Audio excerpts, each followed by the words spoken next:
Welcome to the Business of Story, where we connect you with the leading minds in the art of business storytelling. Learn from best-selling authors, Hollywood screenwriters, makers, content marketers, and brand raconteurs on how to craft and tell compelling stories that sell. The Business of Story is brought to you by Emma, which provides innovative email marketing tools and services that drive brilliant results.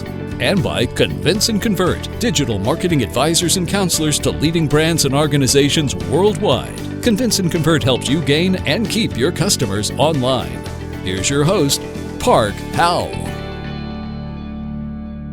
Hi, and welcome back to Business of Story. I'm Park Howell, and I've got a question for you. Do pigs swim? That's right. Do swine swim? And if they do swim, do they dog paddle or do they pig paddle?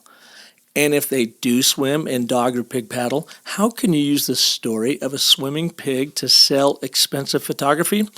You are going to learn that, plus many, many more great nuggets on today's Business of Story show. I've got an author who's written several books on the subject of business storytelling, and he's got a new one out. It just came out. In fact, he sent me the manuscript, so I was able to go through the 8.5 by 11 spiral-bound manuscript right through it, make notes on it. I mean, it was just a great learning experience for me, and we have him on today's show. His name is Paul Smith, and he's just released. It's literally on the counters now at your store, your bookstore. You can get it on Amazon. It's his new book called Sell with a Story: How to Capture Attention, Build Trust, and Close Sales. He also knows a little bit about this because he's also got another great book out that's been out for a while, Lead with a Story, a guide to crafting business narratives that captivate, convince, and inspire. And Paul will be on the show with us today. We're going to look at what are the 6 attributes that make up a great story and how can you use those in your daily work as a business leader or communicator.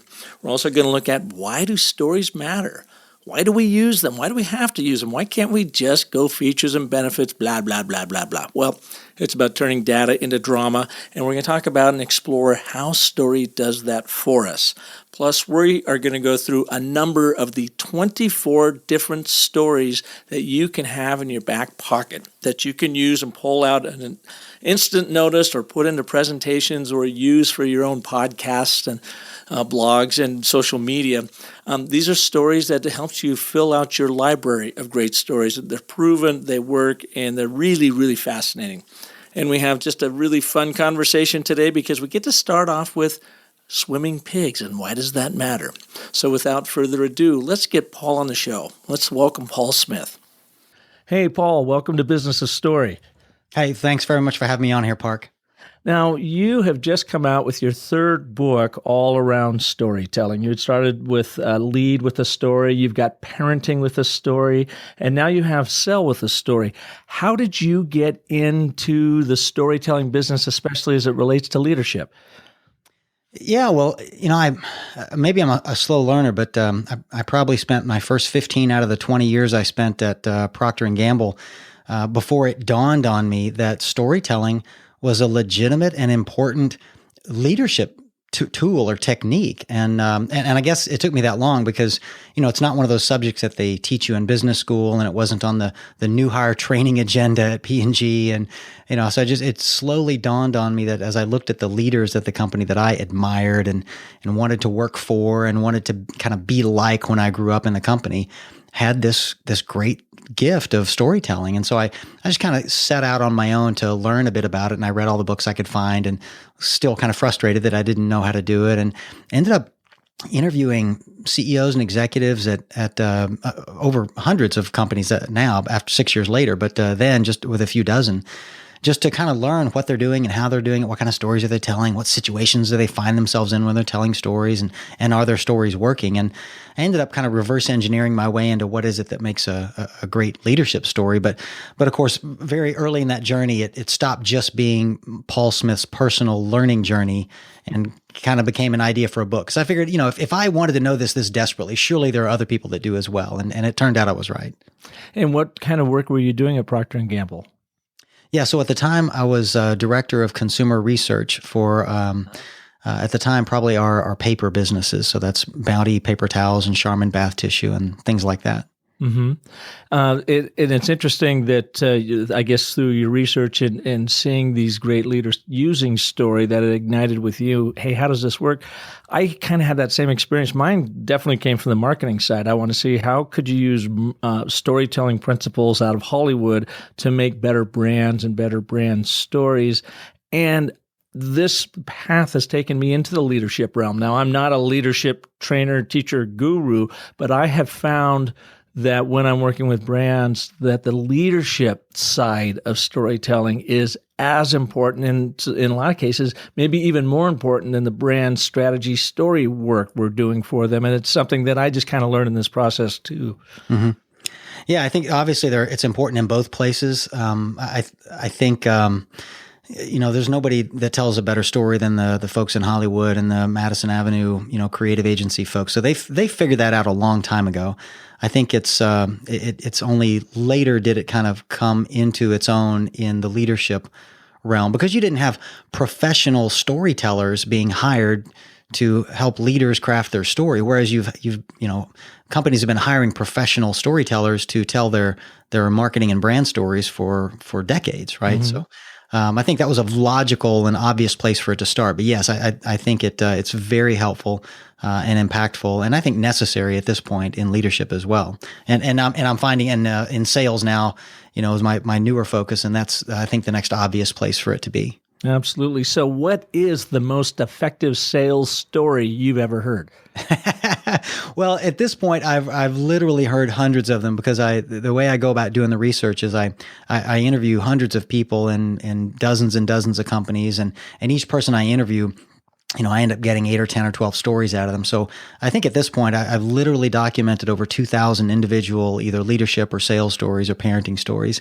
So it's pretty hard to pick one, but I'll tell you my favorite right now, and it's because it's one that I heard personally and that my wife and I were involved in, and it was just last summer in May. My wife and I were at Coney Island in Cincinnati at an art festival. And my wife's kind of a hobby artist herself, and so she really enjoys these art festivals. And the truth is, I was just kind of along for the ride and to carry the bag kind of thing. But so we're there, and she's looking for a piece for our son's bathroom at home. And we get to the booth of this underwater photographer named Chris Goog, and he's got these mesmerizing pictures of underwater life, like sea anemones and coral reefs and turtles and whales and stuff like that. And it's just amazing. And she gets attached to this one picture that to me looked about as out of place as a pig in the ocean. And the reason is because it literally was a picture of a pig in the ocean, right? And I just thought, that's the craziest thing. And when I finally got to be my turn to ask a question, I said, dude, what's with the pig in the ocean? Like, how did you get that little pig to swim in the ocean to take that picture? And that is when the magic started. I mean, he said, oh yeah, that was the craziest thing. He said that picture was taken off the beach of an uninhabited island in the Bahamas called Big Major K. And he said, apparently a few years earlier, some local entrepreneur decided to raise a pig farm for bacon.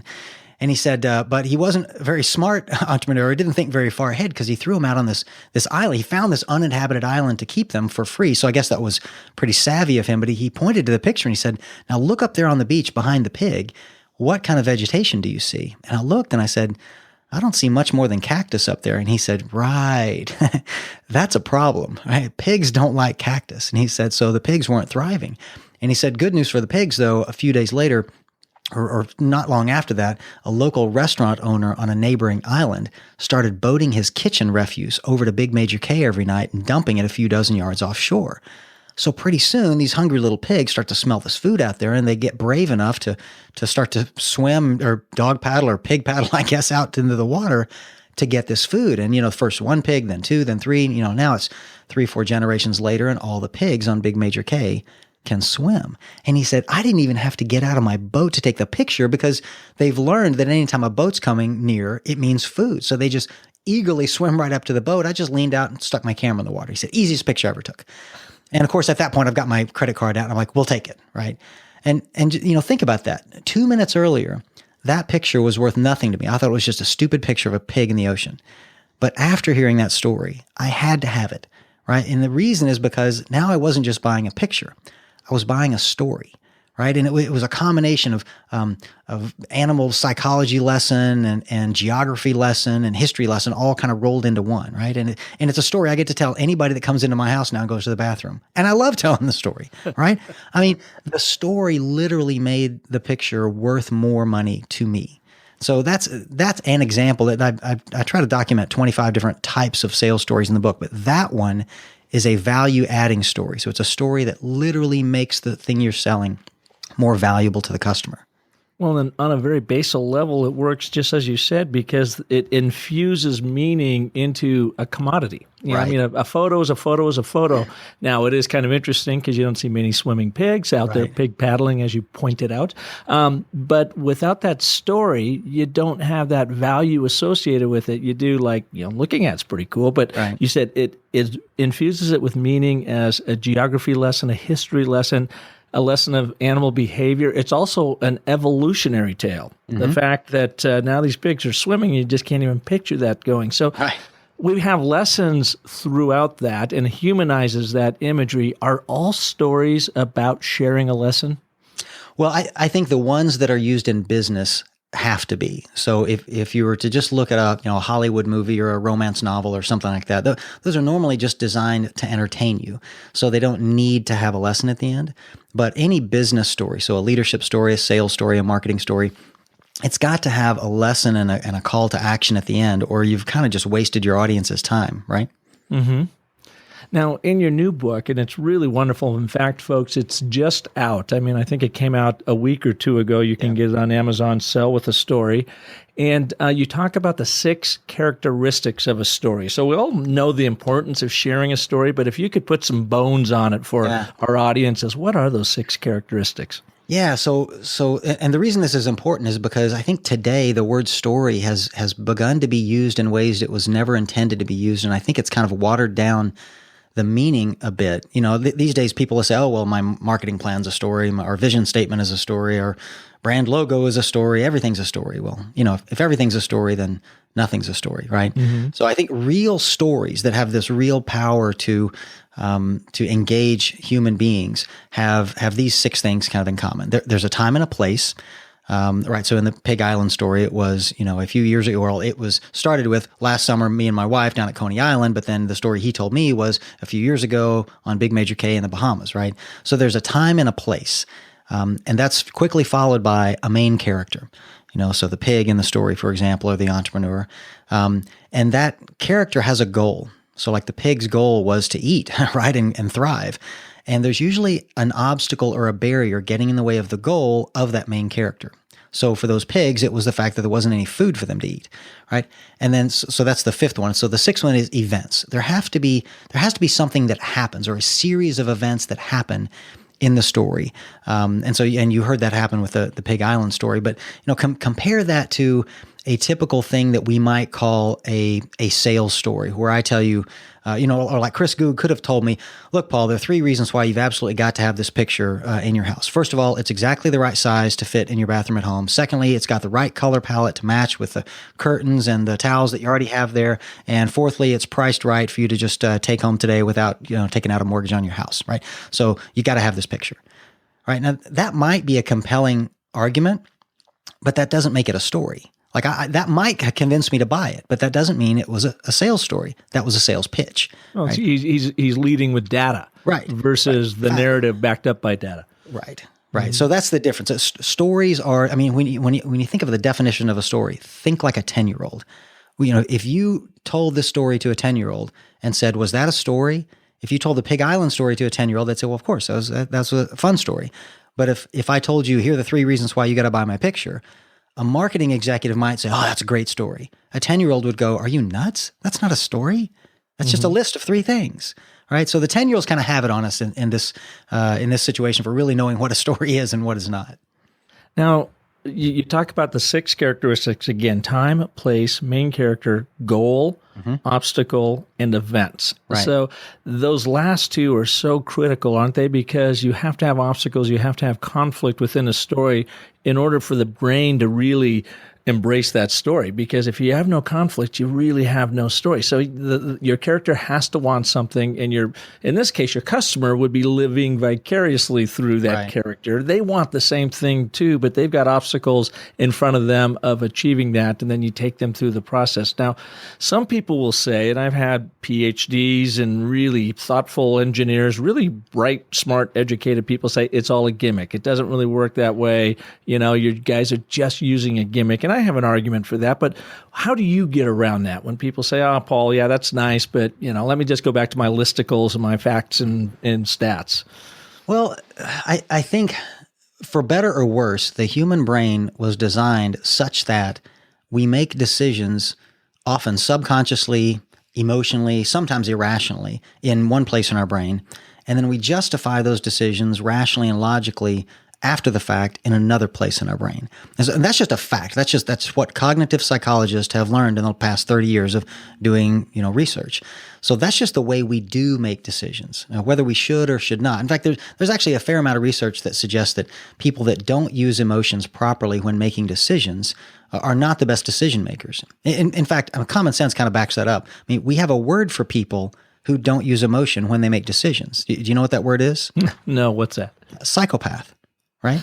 That's not even a joke. I'm literally, people that cannot use emotions when processing decisions are psychopaths and sociopaths. So we need to have emotions in order to make priority calls with our decisions, and psychologists do studies with people who have parts of their brains that have been damaged in accidents. And when the emotion centers of the brain are disrupted, these people cannot make decisions. They're stymied by the simplest decisions of what shoes do I put on this morning, so emotion is a very important component of decision making, and facts and logic and data do not deliver emotional content, right? But stories do. In fact, stories are emotion delivery vehicles. So they help us in a very necessary way prioritize and make decisions. So like I said, for better or worse, that's just the way that we're built. So, so yes, I understand how people can kind of think that, well, yeah, I just need the facts or whatever. Well, they think they just need the facts. But if they tried processing decisions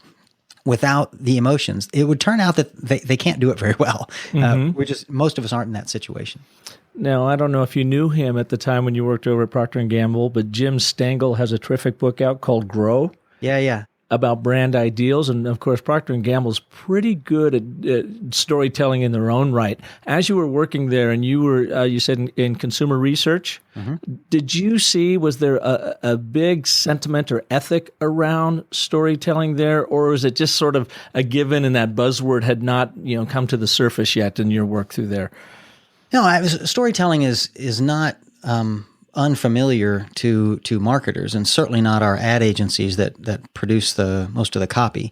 In fact, every ad has a storyboard. Now, one of the things I tell people is just because you have a storyboard doesn't mean you have a story. But if you think about just the progression of television advertising, 30 years ago, it would have been all about the features and the benefits. But now, even if you're selling something as simple as a paper towel, most of the 30-second commercial is going to be the story of the kid coming into the kitchen, spilling the milk, the mom, him being afraid that mom's going to get him in trouble, and then Bounty comes in and saves the day, and actually really mom turns out to be the hero, and the kid gets to go on and play without, being reprimanded by mom, and all life is good. So, I think most ads these days are couched in the form of a story, and I think that just makes them resonate that much better.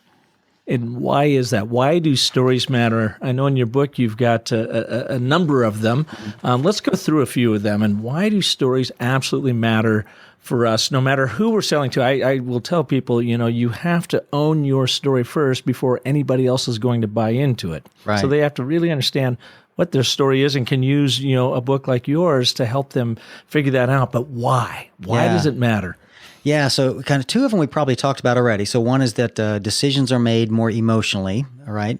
And stories are an emotion delivery vehicle. The other one is that stories tend to add value to the product, so like the Pig Island story. So those are kind of two of my most important ones. But two or three of the others that I think are really critical is that stories help the buyer or the listener relax and listen.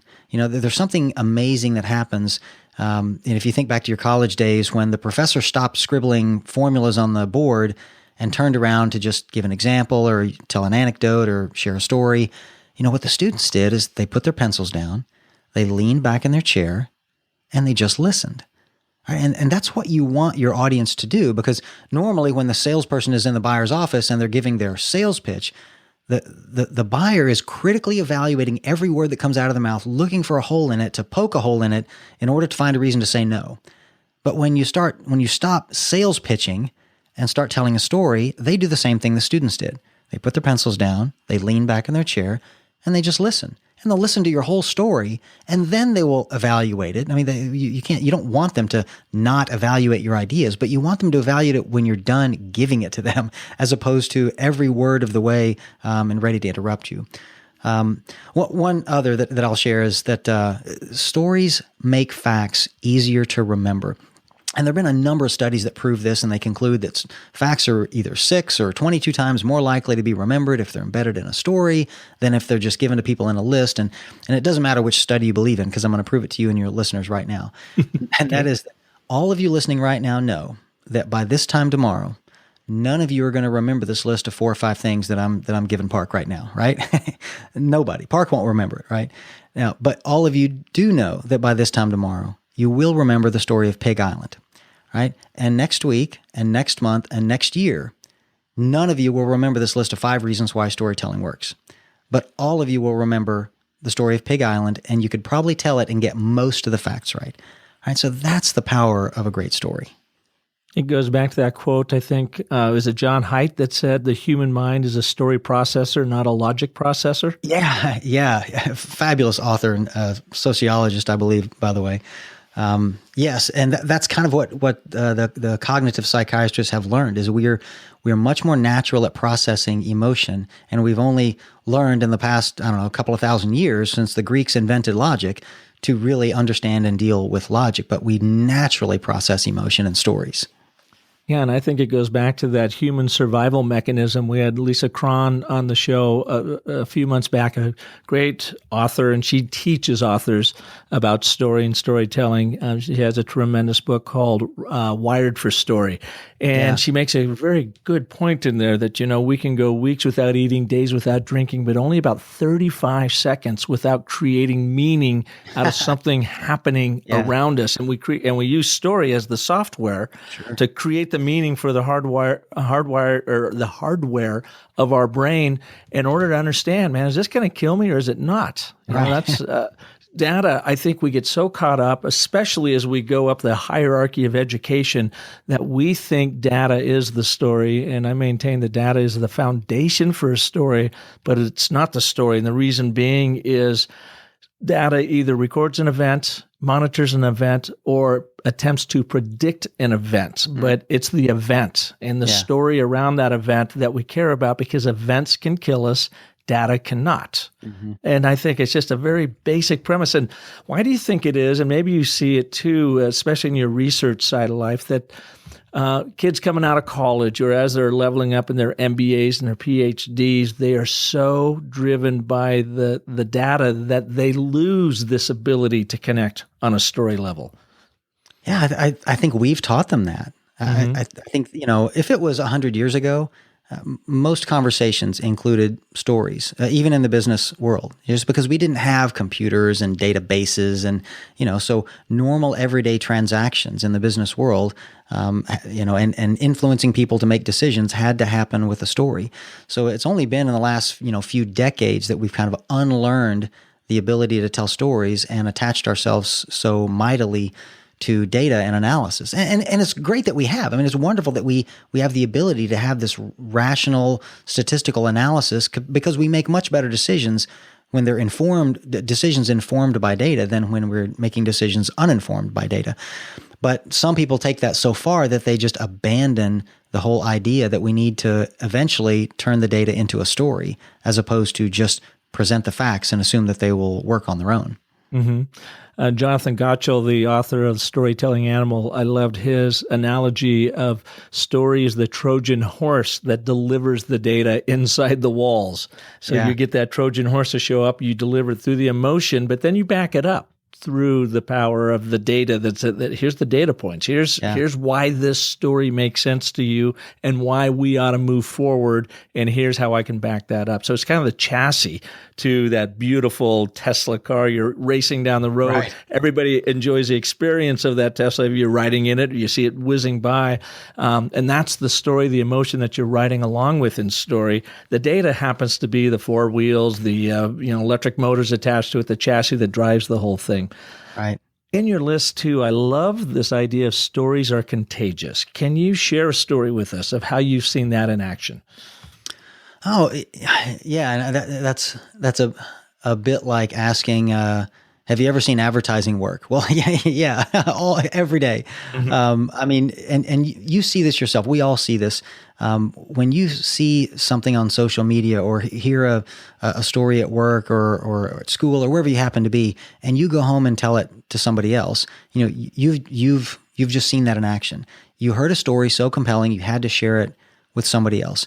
Like, you rarely do that with a piece of data or a memo or an email that just has a bunch of dry facts. I mean, I can't remember the author who said, have you ever heard somebody say, "Wow, you'll never believe the PowerPoint presentation I just saw"?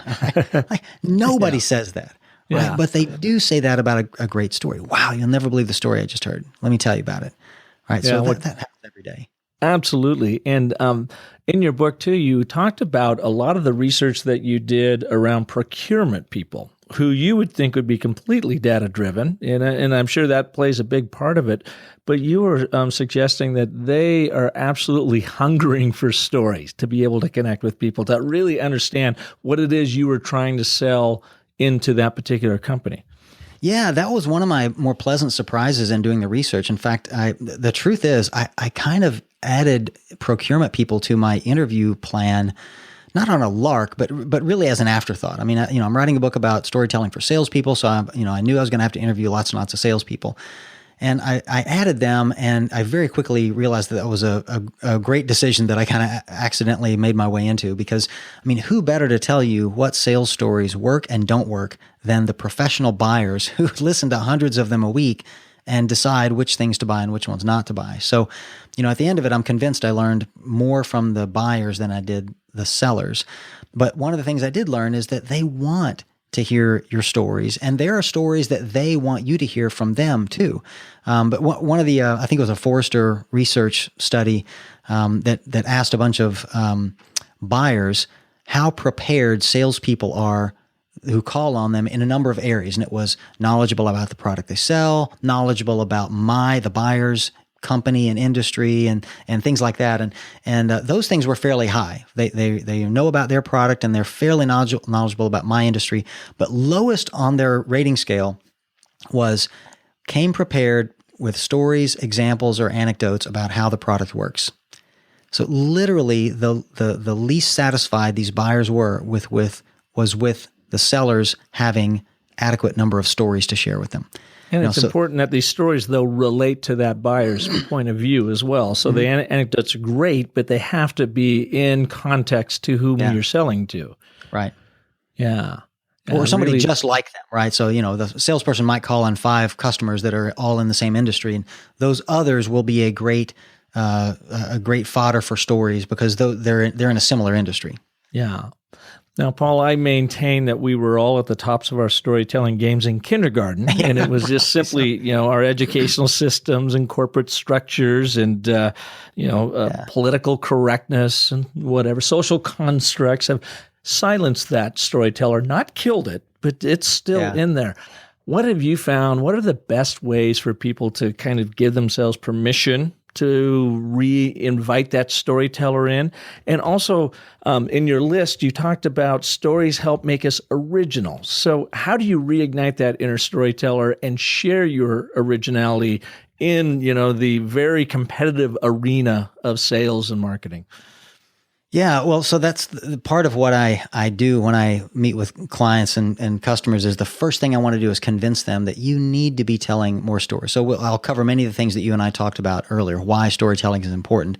But I also, how I convince them to try this and not just be intimidated by it, because I think you're right. We were better at it when we were kids, is to let them know that this is something you can learn. Because one of the most common misconceptions I hear is people that say, yeah, I totally get it, Paul, that I should be telling more stories, but I'm just not a natural born storyteller. You've got the gift of gab or whatever, or Sally or Bob, they're just natural storytellers. I just don't have that. So I guess I'm just not going to be a storyteller.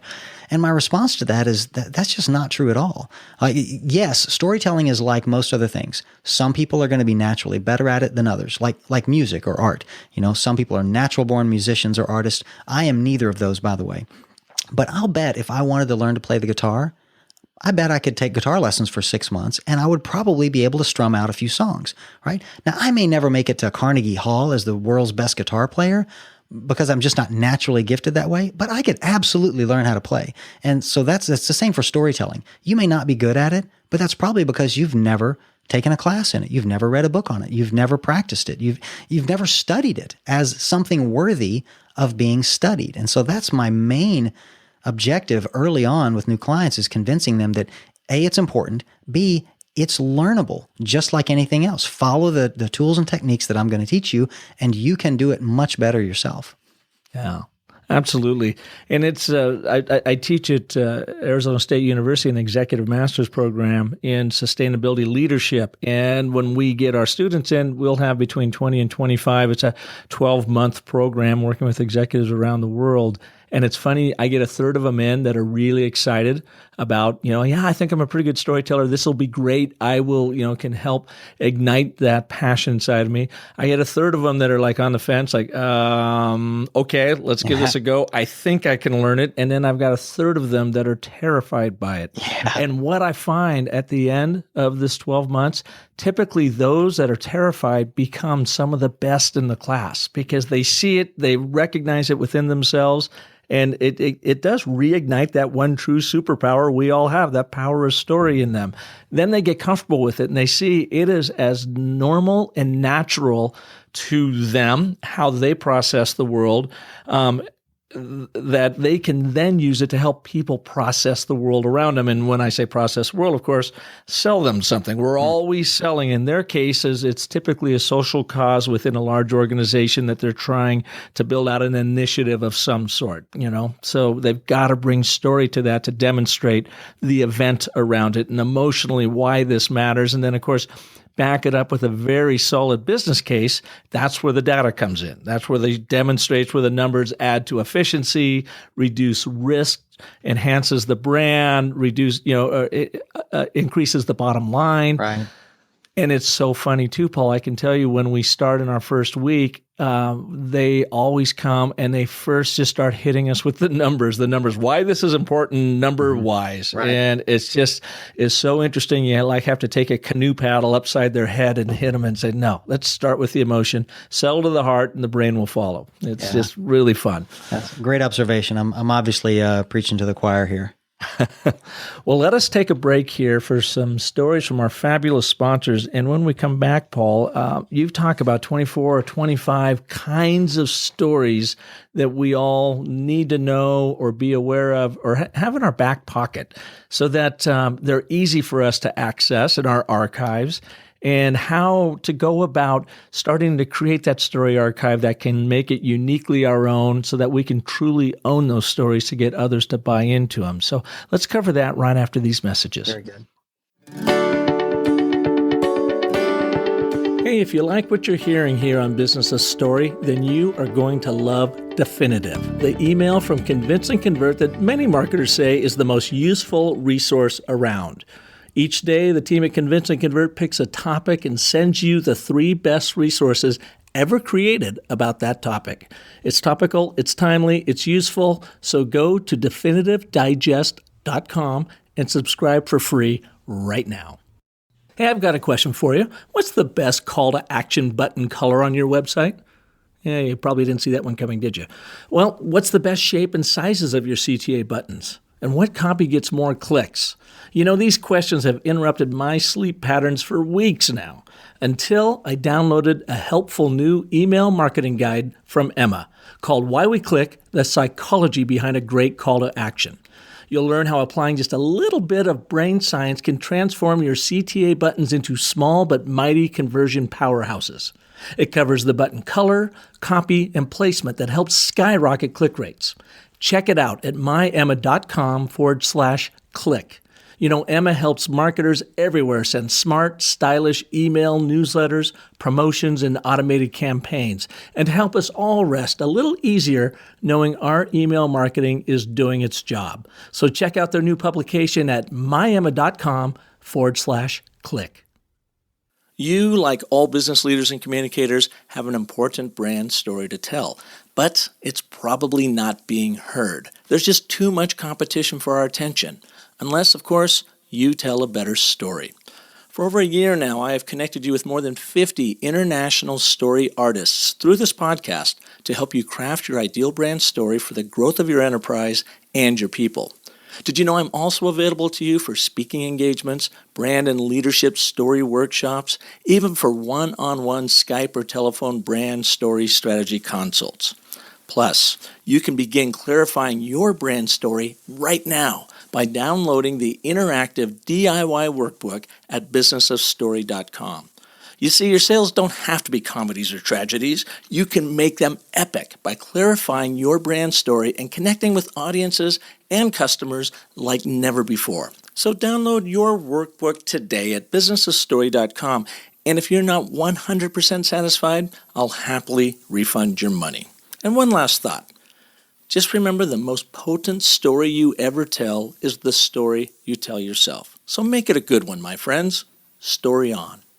Welcome back to Business of Story, and our guest today, Paul Smith, a 3-time author, 20-plus years working with Procter & Gamble, and is now doing his thing in helping leadership and marketers use the power of story to help move and advance their missions further, faster. His most recent book out is Sell with a Story: How to Capture Attention, Build Trust, and Close the Sale. And I can tell you, Paul was kind enough to send me well, I guess a rough version. I mean, it was done, but I got the manuscript from him before it hit the streets, and I loved it because I marked up that thing. I mean, all over the place. Not only is it filled with lots of great stories as examples of what he's talking about, but I'm telling you, I don't want to say lists because it's not listicles, but he gives you categories and elements of story that are really powerful. So I highly recommend you getting this book, adding it to your repertoire, and take a pen to it, highlight it. I found it really is successful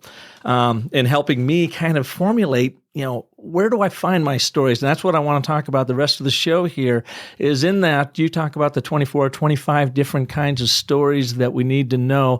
And before we jump into that, Paul, I'm just wondering, is there one piece of advice as we're thinking through these stories that pretty much every story has to have, or something that we should really be cognizant of when we start applying or crafting our stories? Yeah. So that list earlier of 6 things, those are really just ways to recognize a story from a non-story. But most of the book and my research is on how do you take a story and make it a great story. And that's where I get into things like the structure of the story, the context challenge, conflict resolution, and emotion and dialogue and details and things like that. But one of those elements that really turns good stories into great stories is the element of surprise.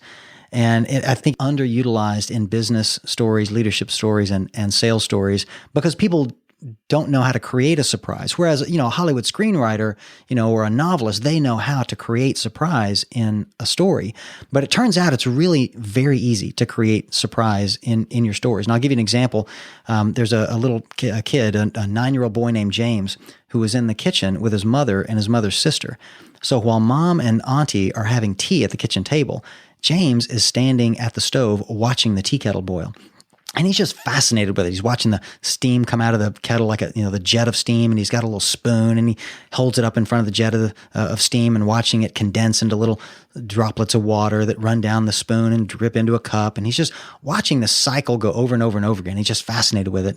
Well, eventually his mother just yells at him. She's like, "James, would you go do your homework or read a book or go outside and play? Or aren't you ashamed of yourself just wasting your time like this?" Well, fortunately, young James was undaunted by his mother's admonition, because 20 years later, at the age of 29, and in the year 1765, James Watt reinvented the steam engine, of course, ushering in the Industrial Revolution that we all benefit from today.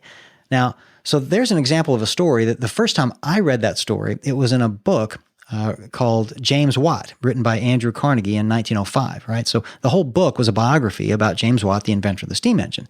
So to me, it was no surprise that that story of 9-year-old James was about James Watt. But to you and anyone listening, it was a surprise that it was about James Watt, the inventor of the steam engine. And the reason was simple. I didn't tell you his last name until the end of the story, right? So I took the story as written in the book and I removed one word, Watt, and I moved it from the beginning of the story to the end of the story. Presto, right? Surprise ending. So you can do that with just about any story. Find something important from that normally would be divulged in the beginning of the story and move it to the end, and you can create a surprise ending. So I'd highly encourage you to try that. That's awesome. And Paul, in the telling of that story, that surprise ending, it really hooks us. I mean, it's like, we get that aha moment. Right. What do you think is the lesson or the moral of that particular story that we all take away? Yeah, well, so one, I use it to illustrate surprise, but I also think it teaches a business lesson of that inventors and creative people and people that are in charge of innovation in companies, they need room to play and invent. And if you try and overprescribe where and how the inventors are going to invent and research, you'll squelch innovation because you never know where the innovation is going to come from. So I think that's one of the business lessons from that story. So here's my hypothesis, and thank you for that. That's awesome. So we go back to what we were talking about earlier, and I mentioned Lisa Krohn and this idea that we can go weeks without eating, days without drinking, but only about 35 seconds without creating meaning out of something going on around us. I mean, story is as important to our brains for survival as oxygen is to our lungs, I believe. So within every story, I think our brain is searching for the lesson. What's he trying to tell me? What's that supposed to mean? You know, what is literally the moral of the story? And I ask all of the folks that I work with too, especially in the brand strategy marketing work, is to think about that moral. It becomes the theme of their entire story, the point of telling that story. And I ask them to think about, okay, so who's your audience? I mean, you know, who cares? You know, what is it they want? How do you want them to feel when they get it from you? And then have that come together as the moral of the story, because I believe that in every story there is a lesson to be learned. And if someone is sharing a story with us and we're not getting a lesson, there's not this moral, whether it's implicit or explicitly expressed to it, it falls flat. And we kind of look around looking for the meaning. You know, what was I supposed to get out of that? Right. And I think that's where story is, is such... You know, that's such a brilliant delivery mechanism for, as you said, emotion and meaning. So, in fact, where do we find these stories? Well, I would take that even one step further. I would say you need to have that meaning. That what do you want your audience to think, feel, or do? Like you were saying, don't pick the story and then figure out how to make it mean what you want it to mean to the person. Figure out what your message is, and then choose the story that you want to tell based on that. Right, that's one of the bigger mistakes I see people make. They hear a great story and that's a great story. I can use that in my next sales call. Well, can you? Does it have anything to do with what you're selling? Well, no, but it's a great story. Okay, then don't use it. Right. So start with what do you want your main message to be, and then search your database of life experiences for a story that will communicate that and tell that story. Yeah. Yeah, a really, really great point. So how do we find those stories? How do we archive them? And what are the ones we need to know how to tell? Yeah, so for leadership, in the first book, I came up with a list of like 21 different types of leadership stories that leaders need to tell. And that's things like setting a vision for the future and leading change and getting people to work together more collaboratively or being more innovative, things like that, setting the culture and the values. For sales, I went about the same process. Of course, I was interviewing sales and procurement people and looking for, when are they telling stories in their sales process? And I was surprised to find 25 different stories being used all the way from as early as when they're introducing themselves to a new prospect to building rapport with the buyer, to the main sales pitch itself, to handling objections, to even, negotiating price, to closing the sale, even service after the sale. And throughout those 5 or 6 main phases of the sales process, like I said, there are about 25 unique types of stories that the most effective salespeople are telling. And, so for example, in that rapport building part, they might tell a story about themselves. Why is it that I do what I do? Type of story, or a story about the founding of their company, or a story about how their company is different from their competitors. And again, these aren't going to be lists. This isn't, well, there are 3 ways we're different from our competitors. We have better quality, lower prices, and better service. Well, no, that's a list. But if they were to tell you a story about, well, here's how our competitor handled this particular client need. They did this, and they went and did this, and then they did this. Here's how we handled that same problem last month. We did this and that and those other things. And so you can see the difference in how we operate versus our competitors. And it's just far more compelling than a list. Mm-hmm. I think it's a good point that I mentioned a lot on this program, that our personal passions have to drive our professional pursuits. I know it's kind of a lot of P's in there coming from a guy named Park. But it really, really is powerful. And I tell the story about our agency, and we're a small to mid-sized agency here in Phoenix. We ran it for 20 years, and now I've really pivoted into, much like you, into the Business of Story platform. But when we would go up against the real big guys in town or gals in town, the big agencies, we would often win out because, and I would hear after the fact, it was because of how we shared our proposals and our presentations. And I can tell you one in particular, there's an NGO in town that does a lot of work in education. And boy, there's a lot of work that needs to be done in education in Arizona. We rank right at the bottom of the list of quality public education, and it's getting better. We do have a lot of leaders that are looking into this, and we were up a couple of years ago to become the agency of record for a big NGO to help them with this. And we did, of course, our due diligence, as every agency does.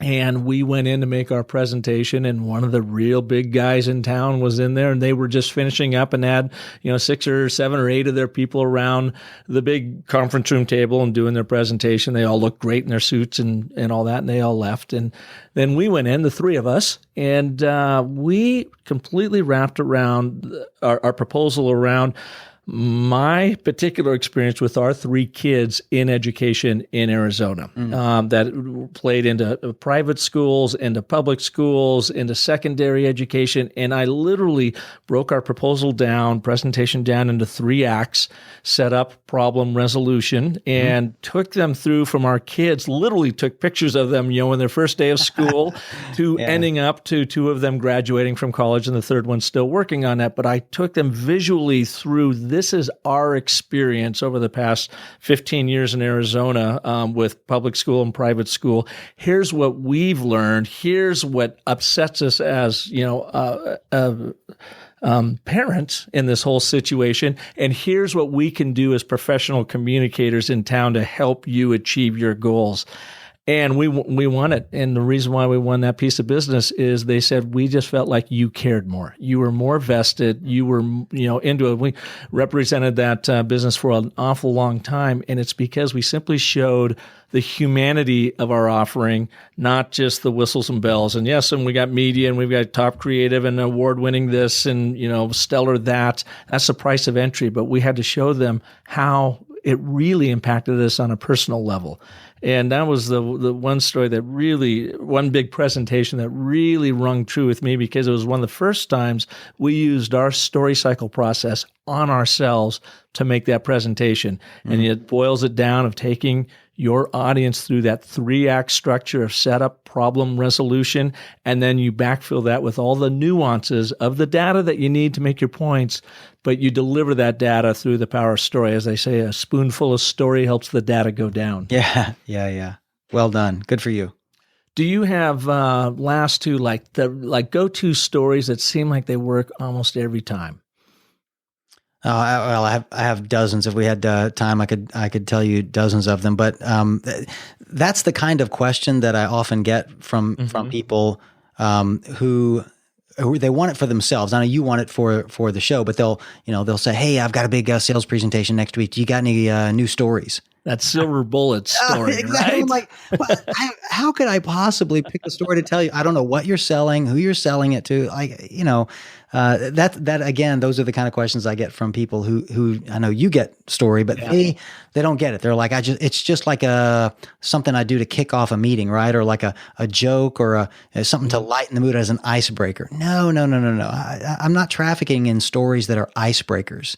I traffic in stories that are the thing that actually delivers your leadership message or your marketing message or your sales message, so that you don't have to do what you normally do. I traffic in stories. I love that. That's a nice little story in and of its own self.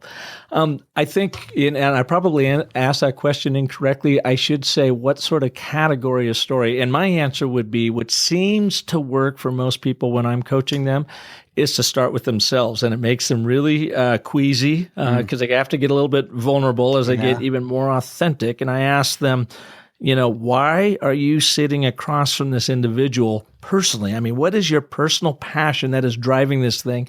And see if you can't connect a story, as Simon Sinek says, the why you do what you do, and find a story that's relevant and in context to that person that you're trying to get on board to buy into your story, but make it from your point of view personally. Why is this important for you to help them get what they want? Right. Yeah. In fact, out of the 25 stories, that's story number 5, right? Mm-hmm. So, one of the first couple of stories I think you need to tell is when you're introducing yourself to somebody, just to tell them, explain to them what it is that you do, and how is it that you help people.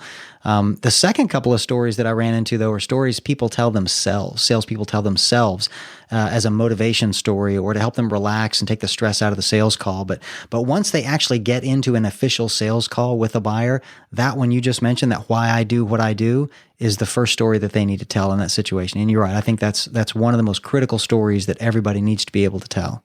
Yeah. Well, Paul, thank you so much for being here. Where can people learn more about you? Where can they get your book, and where can they see you in action? Yeah, thank you. So they can find me at on my website's probably the easiest way. So it's www.leadwithastory.com. And the book's available online, Amazon's, Barnes & Noble's. It should be in just about every bookstore in the country by now. And almost all of the training and keynoting I do are kind of private events for companies that have hired me. But I am doing one public event in New York City in November 10th and 11th at the Waldorf Astoria Hotel.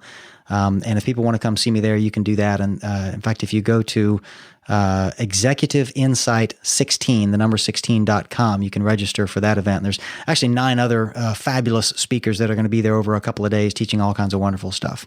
That's great. What's that that web address one more time? Yeah, www.executiveinsight and then the number 16.com. Excellent. Well, that's great. Well, Paul, thank you so much for taking the time. I know you've got a ton on your plate, and we really appreciate you being here with Business of Story. Well, thank you very much for having me. It was fun. And thank you all for tuning in to this edition. Again, I can't recommend his book highly enough. I've got my manuscript. It's all marked up, and I'm using it moving forward in some of the work that I'm doing. So, and if you're liking what you are hearing here on Business of Story, please visit iTunes. Give us a little check mark on the star rating, and certainly share it with your world. It helps us reach out to more people as we bring story artists like Paul to you to help us all craft and tell compelling stories that sell. And if you are looking for some other tools to help you with your brand story strategy, please visit me over at businessofstory.com. I've got a ton of tools there for you, as well as a new and improved, amazing workbook that people are just getting a lot of great success out of, helping them identify, clarify, and truly own their story. And as Paul had mentioned just towards the end of the show, I think it's worth repeating that I'm a big believer, we all are, that the most important story, the most powerful story you will ever tell is the story you tell yourself. So make it a good one. And until next Monday, have a wonderful life. Thanks for tuning in to The Business of Story. Don't forget there are terrific free storytelling resources for you at thebusinessofstory.com, where you'll also find the complete show archive. The Business of Story is sponsored by Emma and by Convince and Convert, and is produced by Convince and Convert Media. Find more great shows like The Business of Story at marketingpodcasts.com, the first search engine for marketing podcasts.